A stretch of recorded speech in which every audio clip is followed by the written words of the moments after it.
In Roma, perduto, l'artista misconosciuto, cullando la sua fede disperata, un dì per modella si prese una monella randaggia, sporca, lacera, affamata. Ivana era bella ed egli in poche ore le diede il suo letto, il suo danaro, il cuore. Ivana, ti amo, e quella ne rideva, candore pensava, e quella si vendeva. Ma un giorno vide e fu per impazzire, sentì la mente e l'anima svanire. Va, va, vattene via, tu sei la dannazione mia.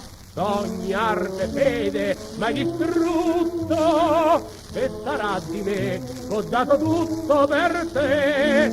Va, va, sei trottoir, femmina sei la lupanar. Non venire più qui se non vuoi che un dì resti un tiem ti spazzi via alla follia. Va via!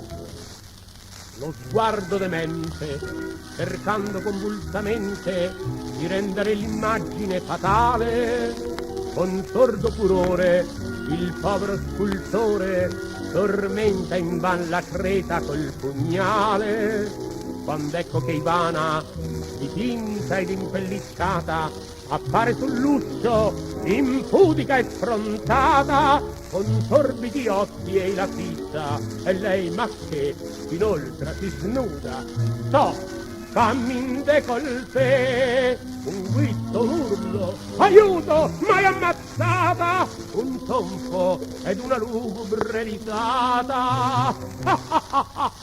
Va, va, piccola mia, non ti farò più male, tu via.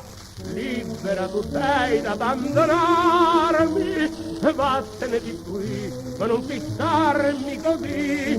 Tu, alta divana, tu che mi fai paura, Ivana. Come mi sta ben quel bel fior sul sen, così rosso pare un fior d'amor.